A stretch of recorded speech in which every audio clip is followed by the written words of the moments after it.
ஊழலஞ்சத்தை ஒழிச்சு விட்டான். எங்கிட்டு ஒழிச்சிய? என் தம்பி மதுரமுத்து மதுவை ஒழிச்ச மாதிரியா?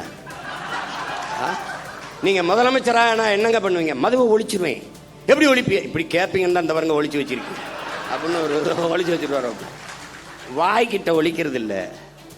இவங்க பண்ற சேட்டை பாருங்களேன். போதைப் பொருள் ஒழிப்புக்கு ஒரு விழிப்புணர்வு தொடர் ஓட்டம். மாண்புமிகு முதல்வர் அவர்களே, ஓடி ஒழிக்கிறது இல்ல, போதைப் பொருளை தேடி ஒழிக்கணும். இப்ப ஓடுனீங்க மாநாடு 3 கிலோமீட்டர் ஓடுகிற ஒரே முதலமைச்சர் 12 கிலோமீட்டர் ஓடுவேன். ஓட விட என்னோட டேய், என் தம்பி பாலாட்ட கேளு. எல்லாரும் ஒய்எம்சிக்குள்ள ஓடுறான், ஒய்எம்சி சுத்தி ஓடுறான்டா கருவா பையன்பா. அப்படி போய் கேளுங்க. ஏய், இதெல்லாம் ஒரு பெருமை. போதைப் பொருளை ஒளிஞ்சிருச்சா? ஒளிஞ்சிருச்ச. போதை என்பதற்கான வரையறை என்ன? மாண்புமிகு முதல்வர் அவர் ஜோசப் விஜய் வரையில் போதை என்பது போதைப் பொருளுக்கானது என்ன? திடப்போதை. கொக்கைன், கஞ்சா, அபின், மெத்தப்பட்டமீன், அப்புறம் வேற என்ன இருக்கு? அபின், குட்கா, இதெல்லாம் தான் போதைப் பொருள் நினச்சிக்கிட்டு இருக்கீங்க. அப்போ நீங்க இந்த தெருவுக்கு திறந்திருக்க டாஸ்மார்க், அதில் விற்கிற பீரு, பிராண்டி, விஸ்கி, ரம்மு, ஜின்னு, ஒயின், இதெல்லாம் கரும்புச்சாரா இல்லை பழச்சாரா இல்லை கோயிலில் கொடுக்குற புனித நீர் தீர்த்தமா? அது என்ன பேரு? அது எப்படி? இவங்க மாற்றம் என்னங்கிற? என்ன மாற்றங்கிற? இதே பேசுறது நம்ம மாற்றம்னு சொல்றதுனால மாத்திட்டோம், நாங்க மாற்றம். என்ன மாற்றம்? இந்த திராவிட கட்சிகள் அரை நூற்றாண்டுகளாக வெறும் செய்தி அரசியல், விளம்பர அரசியல் தான் செய்தது. சேவை அரசியல் செய்யவில்லை, செய்யாது. தேர்தல் அரசியலே செய்தது, மக்கள் அரசியல் செய்யாது. அதேதான் இவர் செய்யறது. இங்க இருந்து போறோம், இப்ப வெளியில போய் பார்க்கிறோம். பேருந்து நிலையங்கள் முழுக்க பதாகை. மக்கள் காசை வீணடிக்க மாட்டார். அதுல வச்சிருக்காப்ல 717 சில்லறை மதுக்கடைகளை மூடியது வெற்றி தமிழகம், வெற்றியை நோக்கி தமிழகம்.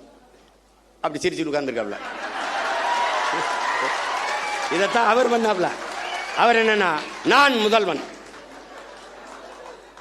செப்டம்பர் 16 இருந்து குடும்ப தலைவிக்கு 1000 பூ கட்டுற ஒரு அம்மா, பாத்திரம் வைக்கிற அம்மா படத்தில் இருக்கு. நான் தினம் திரும்பி பார்த்தே போவேன்ல.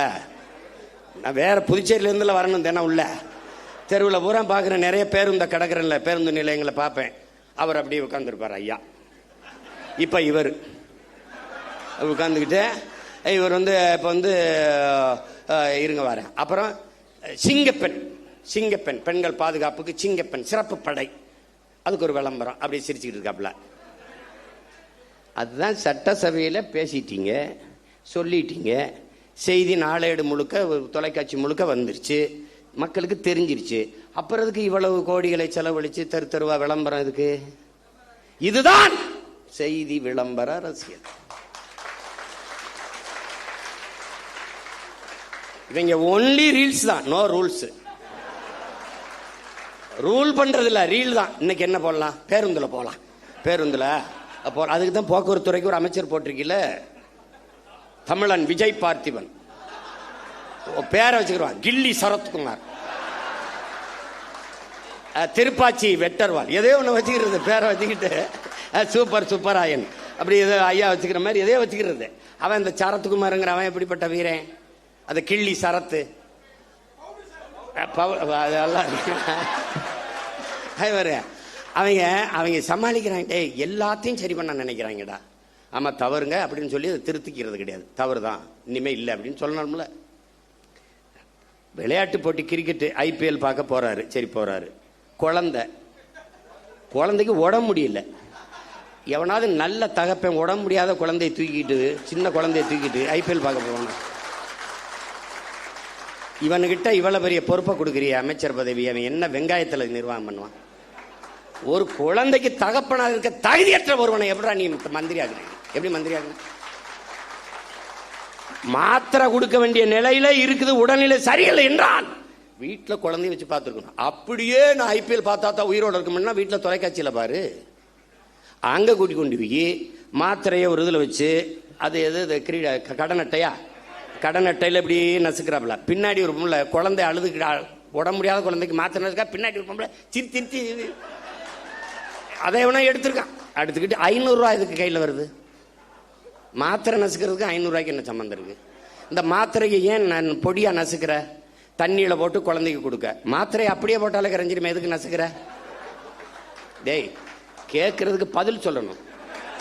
அதை விட்டு உன்னை தெரியாதா?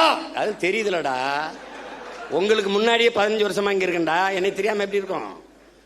அது கேட்கறது. அது அது வந்து அவர் கொடுக்குறாரு, இப்படி நசுக்கி போடுறாப்புல. இப்ப வழக்கு போட்டு சீமான் கெடுத்து விட்டாப்புல. டேய், நாட்டே கெடுத்து வச்சிருக்காடா, நாட்டே கெடுத்து வச்சிருக்கீங்க. நீங்க காப்பாத்த போராடுறோம்டா. கேள்விதான்டா கேட்கிறோம். உங்களுக்கு எங்களுக்கு இருக்கிற வித்தியாசம்டா. மாண்புமிகு ஜோசப் விஜய் முதல்வர் அவர்களுக்கு முன்னாடி நிக்கிற சீமானுக்கு இருக்கிற வித்தியாசம் ஒண்ணுதான். இவன் என்ன செய்வான், இவன் என்ன செய்வான்னு கேள்வி. இவன் என்ன செய்வான்னா உண்மையை சொல்லுவான். கடன் இவ்வளவு இருக்கு, வட்டியே 1 லட்சம் கோடிக்கு மேல வருது, நம்ம இவ்வளவு சிரமம் இருக்கு, அதனால கொஞ்சம் பொறுங்க. இப்ப நான் சொல்றேன் பாரு, படித்து முடித்து விட்டு வேலை இல்லாத 70 லட்சம் இளைஞர் இருக்கான், கிட்டத்தட்ட 1 கோடி.